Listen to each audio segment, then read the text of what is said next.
Ob ich glaube, dass das Essen eine Brücke zum Menschen bilden kann? Oh, auf jeden Fall.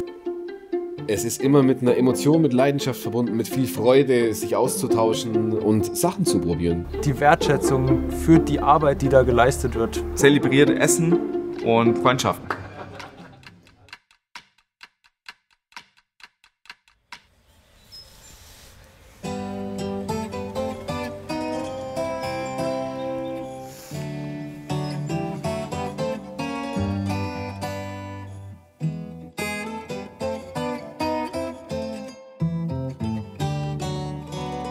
Wer bin ich und was mache ich?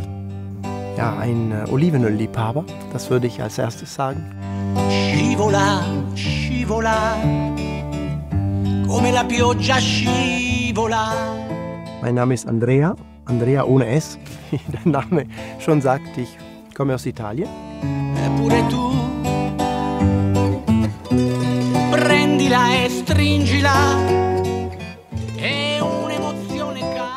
Ich bin Diplom-Agraringenieur und habe in Italien studiert und bin aber nach Deutschland dann, wo ich auch seit 30 Jahren lebe. Wo befinden wir uns gerade? Rate mal. In der Toskana.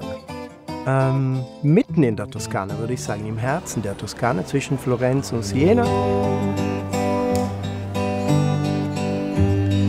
Lascia che evapori, se un'emozione frigida.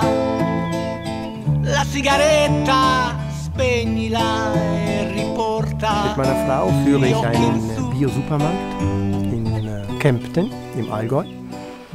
Und zugleich führe ich eine weitere Firma. Das ist ein Versand für bestes Olivenöl. Nahrung deutet auf das Essen und Verdauen irgendwie hin. Aber für mich sind Lebensmittel viel mehr als das, viel mehr. Schon das Wort Lebensmittel enthält so viel mehr, ne? Lebensmittel, Mittel zum Leben.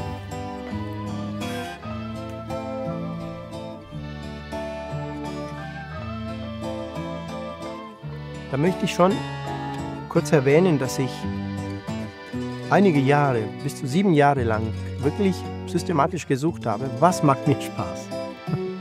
Was bewegt mich? Was berührt mein Herz? Was macht mich enthusiastisch? Was gibt mir Energie? Was ist das Ding, wobei ich die Zeit vergesse, wenn es darum geht?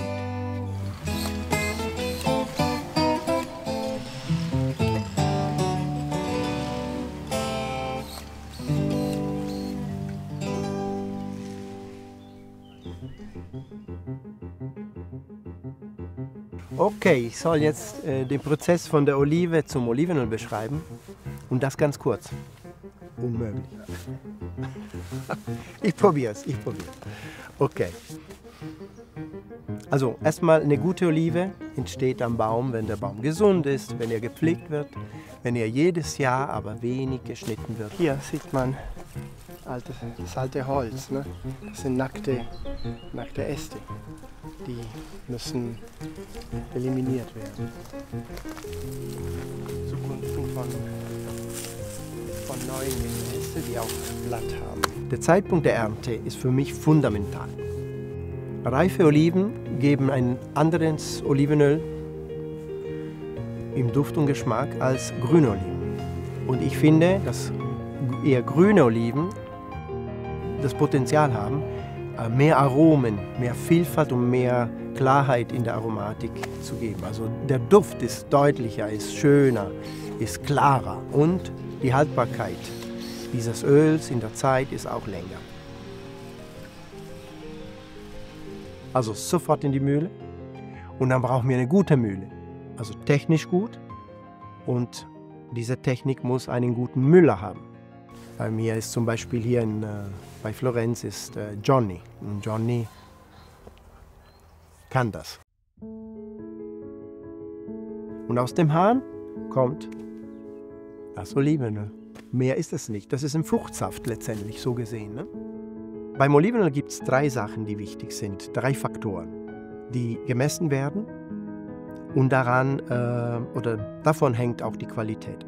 Das sind Fruchtigkeit, also diese Duftwelt, die Bitterkeit und die Schärfe. Frucht, Bitterkeit und Schärfe müssen im Einklang sein, die müssen harmonieren zueinander. Nicht hinken, harmonieren. Und wenn ein Olivenöl also das tut, ist auch besser als die anderen. Es riecht frisch und grün, aber dann lässt auch die Nase andere Duftnoten wahrnehmen, so wie die ich vorher erwähnt habe. Ob das die grüne Tomate ist oder der Apfel oder die Banane oder die Mandel oder das Gras. Und wenn die erkennbar werden, dann ist es ein Öl, was noch für mich noch eine Stufe höher ist in der Qualität. Ja, beobachtet eure Oma oder eure Tante oder eure Mama, wie sie kocht und wie sie bestimmte Dinge, die ihr auch mögt und lecker findet, zubereitet. Versucht mal zu fragen, wie machst du das? Erklär es mir. Ja? Die werden sich freuen, das euch zu zeigen. Und warum? Weil sie haben die Chance in dem Moment, euch etwas weiterzugeben, was nicht nur im Kochbuch steht, sondern das ist von ihnen gelebt und das ist mit ihren Händen noch personalisiert gekocht. Ne? Ich hatte das Glück, eine Mama zu haben, die sehr viel jeden Tag gekocht hat für uns Kinder und für die Familie und richtig lecker. Und die Mama ist leider sehr früh gegangen. Ich war 21 und letztendlich, wenn ich heute das Glück habe, in irgendeinem Kontext, im Restaurant oder bei einem Freund, einen Geruch oder einen Geschmack für einen Moment zu spüren, zu riechen, das mich an ihre Küche erinnert.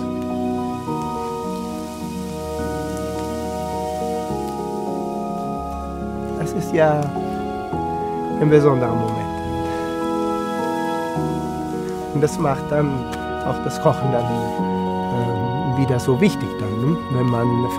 wenn man es schafft, auch ein Gefühl hervorzurufen. Das ist auch schön. Am Ende ist es Liebe. Mehr ist es nicht. Für Freunde zu kochen. Weil Freunde, ob das 2 oder 10 sind, das ist egal. Aber wenn ihr schon jemanden einlädt, dann macht was Besonderes. Kreiert euer Gericht mit euren Händen. Kocht es selber, brat es selber, backt es selber. Und das könnte richtig Spaß machen. Das macht Spaß.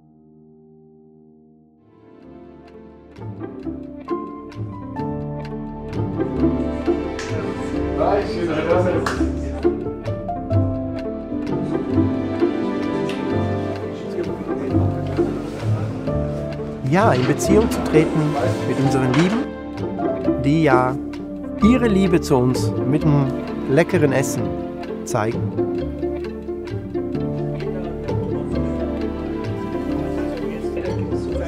Und das könnten wir genauso machen mit unseren Freunden.